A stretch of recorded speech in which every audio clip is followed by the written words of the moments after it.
আর কয়েক ঘন্টা পরেই সম্ভবত বাংলাদেশের ইতিহাসের সবচেয়ে তারকাবহুল, ঠিক তারকাবহুল বলবো না, তারকাবহুল দল তো আমরা এই অনেক তারকাবহুল দল বাংলাদেশে দেখছি, কিন্তু সবচেয়ে ইন্টারন্যাশনাল অ্যাক্লেম টিমটা মাঠে নামতে যাচ্ছে। যদি এই ম্যাচে হামজা সমিত সোম ওরা খেলে, কারণ আজকের ম্যাচটা ভুটানের বিপক্ষে, ম্যাচটা গুরুত্বপূর্ণ কিছু না, এই কারণে নাও খেলতে পারে তারা। তারা হয়তো সিঙ্গাপুর পর্যন্ত ওয়েট করতে পারে, মানে নেক্সট ম্যাচটা পর্যন্ত। যাই হোক, আজকে আমাদের একটা ম্যাচ আছে এবং সে ম্যাচে 2-4 জন অন্তত বড় তারকা দেখা যাবে, ফলে আমরা ম্যাচটার জন্য ওয়েট করব। এর মধ্যে আমি একটা জিনিস নিয়ে একটু কথা বলতে চাই, জিনিসটা একটু অফ টপিক মনে হতে পারে আপনাদের কাছে।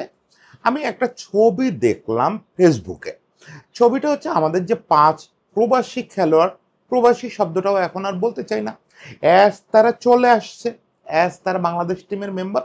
আমি ততক্ষণ প্রবাসী বলবো যতক্ষণ পর্যন্ত তারা পাসপোর্টটা হাতে না নিচ্ছে, যতক্ষণ পর্যন্ত তারা বাংলাদেশ টিমের মেম্বার না হচ্ছে।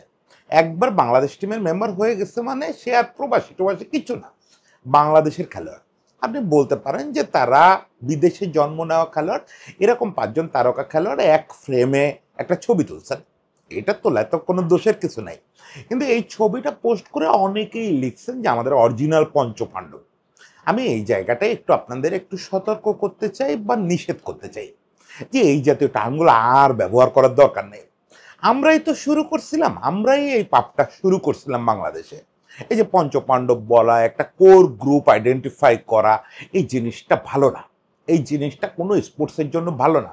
আমরা তো হাড়ে হাড়ে শিখলাম রে ভাই, আমাদের চেয়ে ভালো আর বাংলাদেশের চেয়ে ভালো আর এই কোর গ্রুপ আইডেন্টিফাইং এর বিপদটা কে শিখছে?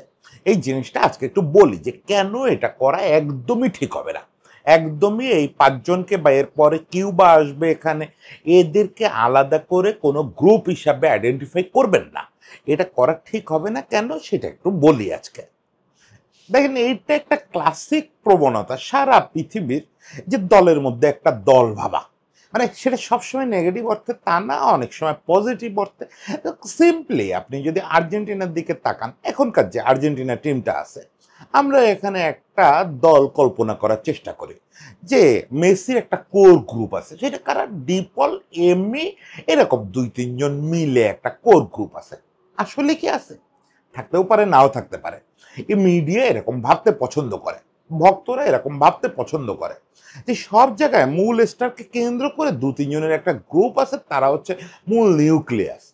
এই ভাবনাটা শুরু হয় কিন্তু খুব ইতিবাচকতা দিয়ে, যে ওরা হচ্ছে মূল সৈনিক, ওরা সামনে থাকে, ওদের ফলো করে বাকিরা।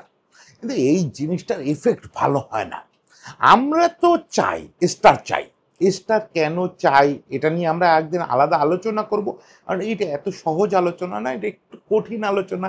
এটার সঙ্গে জাতীয়তাবাদের, সমাজবাদের এবং মানুষের মনস্তত্ত্বের অনেক মিল আছে। একই সঙ্গে সমাজে শিশুদের বড় হয়ে ওঠার একটা ব্যাপার আছে, ফলে আমাদের হিরো লাগবে, উই নিড হিরোজ। এটা নিয়ে অনেকে অনেক লেখা লিখে গেছেন যে সেই হিরোটা কেন এন্টারটেনমেন্ট থেকে আসতে হবে, এটা নানা রকম ব্যাপার আছে। কিন্তু সেই হিরোদের কখনো কোনো গ্রুপে এইভাবে কোর করা ঠিক না, আইডেন্টিফাই করা ঠিক না। এই ঠিক না জেনেও হয়, যুগে যুগে এটা হয়। আপনি দেখবেন যে ওই যে পেলে ভাবা গারিজ্জা, এই একটা কোর গ্রুপ, ব্রাজিলের ওই সুপার ডাস্টের টিম যেখানে সবাই মহাতারকা, তার মধ্যে পেলে ভাবা গারিজ্জা, এরপরে ম্যারাডোনা, ক্যানিজিয়া, গয়কোচিয়া, একটা মানে কোর। সব জায়গায় আমরা এই কোর খুঁজে বেড়াই। কোরের বিপদটা কি? কোরের বিপদটা হয় হচ্ছে বাকিরা খুব ইনফেরিয়র ফিল করে, খুব ইনফেরিয়র ফিল করে। এই ইনফেরিয়রিটি থেকে দলের ভিতরে সত্যি সত্যি ডিভাইডেশন হয়, সত্যি সত্যি।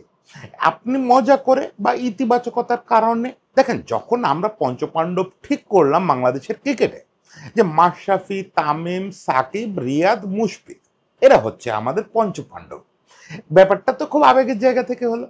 কেউ তো নিশ্চয়ই এই কথা বলবেন না যে আমরা এটা শয়তানি করার জন্য, দল ভাঙার জন্য কেউ একজন করছিল। কে করছে আমার আজ আর মনে নেই, কে শুরু করছিল পঞ্চপাণ্ডব টানটা। যেই করুক সে কিন্তু পজিটিভ অর্থে করছে। তার কিন্তু ইচ্ছা ছিল যে এই 5 জন যেহেতু কি পারফর্মার, তখন দলে আপনি বলতে পারেন যে রিয়াদ এদের লেভেলের না, অমুক না, তমুক না, এইসব তর্ক না। কিন্তু ওই 5 জন হচ্ছে তখন সেটেলড, যে ওদের কেন্দ্র করে টিমটা আবর্তিত হচ্ছে। ফলে যেই করুক তার ইন্টেনশনটা ছিল যে একটা আইডেন্টিফাই করা, যে এরা হচ্ছে আমাদের মূল, এরা হচ্ছে আমাদের মূল, আবেগটা এদের প্রতি দেই। কিন্তু সেটা করতে গিয়ে কি হয়েছে, এরা একটা ইউনিটিতে পরিণত হয়েছে, এরা পরস্পরকে সেভ করার জন্য অনেক অন্যায় কাজও করছে। দেখা গেছে যে এদের ভিতরে দুজনের দল থেকে বাদ পড়ার কথা, বাকি তিনজন মিলে সেভ করছে। মানে ওই মোটোটা, পঞ্চপাণ্ডব মোটোটা ওদের কাছে পৌঁছায় গেছে এবং ওরা নিজেরাই একটা কোর বানায় ফেলছে। মানে আমি খারাপ ভালো কিচ্ছু বলতেছি না, হয়েছে তো। তারা দেখা গেছে দিনের পর দিন এক রুমে আড্ডা দিচ্ছে, সাকিবের রুমে গিয়ে বাকি চারজন আড্ডা দিচ্ছে, তামিমের রুমে গিয়ে বাকি চারজন আড্ডা দিচ্ছে। ফলে অনেকগুলো বিপদ হলো। একটা বিপদ হলো হচ্ছে টিমে বাকি যারা ছিল, বাকিরা না হলে শুধু 5 জন কি মাঠে নেমে খেলতে পারে? 11 জন লাগবে আপনার। বাকি যে 6 জন, তারা খুব ইনফেরিয়র ফিল করা শুরু করলো ড্রেসিং রুমে। মানে এমনও হতো মজা করে, ওদের 5 জনের চেয়ার ফিক্সড ছিল ড্রেসিং রুমে মিরপুরে, কেউ একজন ওই চেয়ারে বসে পড়ছে, একটা বাচ্চা ছেলে এসে অন্য আরেকজন সিনিয়র ধমক দিচ্ছে, এই ওটা জানিস কার চেয়ার? ওটা মাশরাফির চেয়ার, মাশরাফি ভাই এই সিরিজের নাই, কিন্তু চেয়ার ফাঁকা থাকবে। এইটা হয়তো সে বলতেছে একটা প্রাইডের জায়গা থেকে যে মাশরাফি ভাই এমন একটা ফিগার, তার চেয়ারে কেউ বসতে পারে না। ওই জিনিসটা ওই বাচ্চাটাকে কতটা ইনফেরিয়র করলো, বাচ্চাটা কতটা মাথা নিচু হয়ে গেল, কতটা বিব্রত বোধ করলো। এবং সে একসময় আবিষ্কার করলো যে আমি তো এই দলের কেউ না, আমার পারফর্ম করে লাভ কি, যা কৃতিত্ব যা তো ওই 5 জনের উপরে যাবে, আমি তো এই দলে আউটসাইডার। আপনি যদি বাংলাদেশের সেরা 11 জনকে মাঠে নামাচ্ছেন, সেখানে 6 জনই নিজেরা আউটসাইডার ফিল করে, তাহলে তো ঘোরতর বিপদ।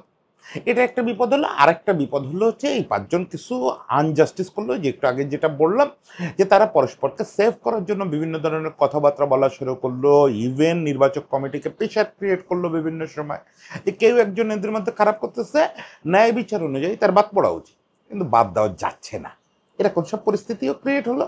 মানে ব্যাপারটা সত্যি সত্যি একটা গ্রুপিং এ পরিণত হলো। এবং এইটাই হয়, আপনি ছেলে খেলা করে আপনারা একটা জিনিস খেয়াল করবেন, এটা আপনাদের বন্ধু সার্কেলের মধ্যেও হয়।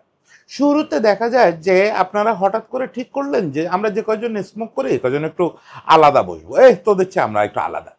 এটা শুরুতে মজা করে করলেন, দুই পক্ষই কিন্তু শুরুতে বুঝলেন যে এটা একটা নিতান্ত ফাজলামো, সার্কেলের মধ্যে তো এরকম হয়। কিন্তু ব্যাপারটা 6 মাস যেতে না যেতে আর ফাজলামোর উপর যে থাকবেন না, দেখবেন যে দুই গ্রুপের সম্পর্কটা আড়ষ্ট হয়ে গেছে, দুই গ্রুপে পরস্পরের আলাদা ভাবা শুরু করছে, এগুলো সাফারিংস তৈরি হয়। এই জন্য কখনো কোথাও কোনো ওছিলায় ভালো ওছিলায় কোর গ্রুপ বা আলাদা গ্রুপ আইডেন্টিফাই করতে হয় না। এবং সেটা ভক্তরাই শুরু করে, সংবাদ মাধ্যম শুরু করে ভালোবাসার জায়গা থেকে, পরে সেটা বিপদে পরিণত হয়। এই জন্য খুব আর্লি মনে হতে পারে আপনাদের কাছে, দাদা আজকে টু আর্লি একটা জিনিস নিয়ে কথা বলতেছে। এখনো তো আমাদের এখানে এইসব টার্ম শুরু হয় নাই, মিডিয়ায় আসে নাই যে এরা হচ্ছে আমাদের ফুটবলের পঞ্চপাণ্ডব। এইটাই টাইম, এইটাই টাইম। এখনই যদি আপনি এটাকে না থামান, তাহলে এটা আসলে শেষ পর্যন্ত ওই পরিণতি পাবে। প্রথমত হচ্ছে আমি বাপুকেই রিকোয়েস্ট করব যে এই জাতীয় রিকোয়েস্ট ফটো সাংবাদিকদের আপনারা আর রাখবেন না, যা রাখার রাখা হয়ে গেছে। ওকে, শুরুতে এটা একটা সেন্সেশন ছিল যে 5 জন বিদেশে জন্ম নেওয়া খেলোয়াড় আমাদের ন্যাশনাল টিমের হয়ে খেলতেছে, তাদেরকে এক ফ্রেমে আমরা চাই, পাইছেন, ছবি তুলছেন, ভাই যথেষ্ট। কিন্তু এটা রোজ রোজ আর এই রিকোয়েস্ট রাখা যাবে না। ওদেরকে একসঙ্গে একটা গ্রুপ হিসাবে বারবার ছবি তুলতে পাঠানো যাবে না। একজন এসে রিকোয়েস্ট করলো যে আমাদের ওই 5 জনের একটু দেন না একটা ছবি তুলে, এটা করতে দেবেন না। এটা হচ্ছে বাফুফের প্রথম কাজ, একদম বাফুফের ম্যানেজমেন্টের এই ব্যাপারে খুব স্ট্রিক্ট থাকতে হবে। দ্বিতীয়ত, এই মুহূর্তে আমাদের ফুটবলের যারা সত্যিকারের অভিভাবক, আমি মনে করি না যে এই মুহূর্তে আমাদের ফুটবলের সত্যিকারের অভিভাবক বাফুফে। আমি বাফুফেকে ছোট করার জন্য কথাটা বললাম না, অ্যাকচুয়ালি আমি কথাটা বললাম হচ্ছে যে আমাদের রিয়েল বাস্তবতা বোঝানোর জন্য। সেখানে একটা দুঃখজনক ঘটনাও ঘটছে, আমাদের যারা মূল অভিভাবক, সেই ফেসবুক থেকে উঠে আসা দর্শক শ্রেণী, তারা তাদের প্রকৃত অর্থে যে প্রাপ্য টিকিট সেটা পান নাই এই ম্যাচটা। এটা অন্যায় হয়েছে, কিভাবে সমাধান করা যেত আমি জানি না, নিশ্চয়ই কিছু একটা হতে পারতো। এবং এটা নিয়ে আমি আলাদা করে একটা কন্টেন্টে একটু কথা বলতে চাই, আমি একটু ওই আর্ট্রাস গ্রুপ বা ওদের সঙ্গে একটু কথা বলতে চাই, একই সঙ্গে বাফুফের কাছ থেকেও শুনতে চাই যে কেন তারা এটা পারলো না, কারণ এরাই তো আসলে ফুটবল কাজকে এই জায়গায় আনলো। এটা আপনারা সবাই জানেন যে আজকে ফুটবলটা যে এই জায়গায় আসছে, আজকে দেবব্রত ফুটবল নিয়ে কথা বলতেছে, এই কাজগুলো তো তারা করছে। এইটা যদি আপনি অস্বীকার করেন, এর চেয়ে বড় নিমকার আমি এই দুনিয়ায় আর নাই। কারণ এরা না থাকলে ফুটবলের লাস্ট 10 বছর এরা ছাড়া কেউ ছিল না। এই ফেসবুক ভিত্তিক যে গ্রুপগুলো, এরা গ্রুপ করে করে পরস্পরের ডাকছে, চলো মাঠে যাই, উৎসাহ দেয়, আল্ট্রাস গঠন করছে, কোনো গ্রুপ আবার প্রবাসী খেলোয়াড় খুঁজে বের করছে, কি না করছে এরা ঘরের খেয়ে। নিজের পেশা ছেড়ে দিয়ে এইসব করছে, এর বিনিময়ে কিচ্ছু পায় নাই, বরং লোকজন ঠাট্টা মস্করা করছে এদের নিয়ে যে ফুটবলে কিচ্ছু নাই, সেখানে গিয়ে এরা পড়ে আছে, সবাই ক্রিকেটে আর তোমরা ফুটবলে। সেই জায়গা থেকে ওরা টেনে এখানে নিয়ে আসছে ফুটবলকে। তো সেই লোকেদের অনুরোধ করবে যে আপনারা একটু সচেতন চোখ রাখেন, আপনারা একটু এটা নিয়ে বলা বলি করেন যে কোনোভাবেই কাউকে এভাবে আপনারা কোর গ্রুপে পরিণত করতে দেবেন না। তাহলে যেটা মানে ফুটবলে আরও বিপদ আছে, যে দুইটা বিপদের কথা তো বললাম ক্রিকেটের উদাহরণ দিয়েই, যে একটা হচ্ছে বাকিরা ইনফেরিয়র হয়ে যায়, আর একটা হচ্ছে এই গ্রুপটা গ্রুপিং করার একটা সুযোগ পায়। আমাদের এখানে ফুটবলে সেই সুযোগটা একটু কম, কারণ এরা তো সারা বছর একসঙ্গে মেশার সুযোগ পাবে না, এই খেলার পরই আবার এক একজন এক এক জায়গায় চলে যাবে। তাহলে গ্রুপিংয়ের ভয় আমি খুব একটা পাচ্ছি না, মানে এরা পরস্পরকে সেভ করার জন্য অন্যায় করবে বা সিন্ডিকেটবাজি করবে, ওইগুলা হবে না এখানে। কিন্তু অন্য একটা ভয় আছে, সেটা হচ্ছে যে এদের যে পরিচয়টা, এই পরিচয়টা কখনো গা থেকে মুছে যাবে না এতে। আমি তো চাই যে যে মুহূর্তে, যে শুরুতে যেটা বললাম, যে মুহূর্তে তারা আমাদের পাসপোর্ট নিয়ে নিছে, বাংলাদেশ টিমে খেলার ইচ্ছা পোষণ করছে, ওই মুহূর্তে থেকে এই আলাদা পরিচয়টা না থাক। কে জামাল ভুঁইয়া কোথায় খেলছে? ইংলিশ লিগে খেলছে, আমাদের ছেলে ইংলিশ লিগে গিয়ে খেলছে, আমাদের হবিগঞ্জের ছেলে। ও কোথায় জন্মাইছে, ওর বাবা কে, ওর মা কোত্থেকে গেছে, ওর হিস্ট্রি কি, এত কিছু কি দরকার? আমাদের ছেলে জামাল ভুঁইয়া।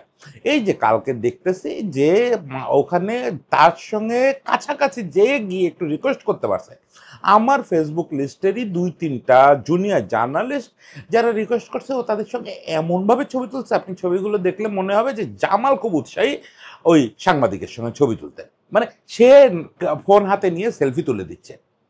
আবার যদিও খুব ইচ্ছা জামালের সঙ্গে একটা ছবি তোলার, আমি জানি না যে এই কয়দিন আছে এর মধ্যে পারবো কিনা, সেটা আলাদা ব্যাপার। কথা হচ্ছে যে এদের এইভাবে আইডেন্টিফাই করেন না যে তোমরা বিদেশ থেকে আসছো, এরা দেশে। এই ক্ষেত্রে যেটা হবে যে আমাদের এখান থেকে তো আজকে ধরেন ওরা 5 জন খেলতেছে, আমাদের লোকাল 6 জন খেলতেছে, এই যে আমাদের ওদের হয়ে যাচ্ছে কথাটা, এই এই বিভৎস, এটা বিভৎস, এটা খুব খারাপ, এই কথাটা হইতে দিয়েন না। এতে লোকাল খেলোয়াড়রা যেমন ইনফেরিয়র হয়ে যাবে, পারফরমেন্স পাবেন না, ওই যে আপনারা যেটারে সিন্ডিকেট বাজি বলেন, ওটা বাড়তে থাকবে। কারণ ওরা দেখবে যে টিমে যদি আমাদের দামই না থাকে, আমরা যদি ওই ফ্রেমে না থাকতে পারি, ওই যে বারবার ফটো সাংবাদিকরা এসে যে 5 জনরে চাচ্ছে, ওর মধ্যে যদি আমরা কখনোই যাইতে না পারি, তাহলে আমরা কেন কোঅপারেট করব? কেন ফাহমুদুলরে বল দিব? কেন হামজার বলটা ঠিক মতো রিসিভ করব? এই সব সিন্ডিকেট বাজি কিন্তু বাড়তে থাকবে। সিন্ডিকেট বাজি not always means about money or fame, এটার সঙ্গে ইউনিটির একটা ব্যাপার আছে। যখন যদি তারা এটা ফিল করে, যেমন তারা তো ভয় পাচ্ছে, এই যে এখন যে সিন্ডিকেট বাজিটা বাংলাদেশে হচ্ছে, প্লেয়াররা যেটার সঙ্গে ইনভলভ হচ্ছে, এটার কারণ কি?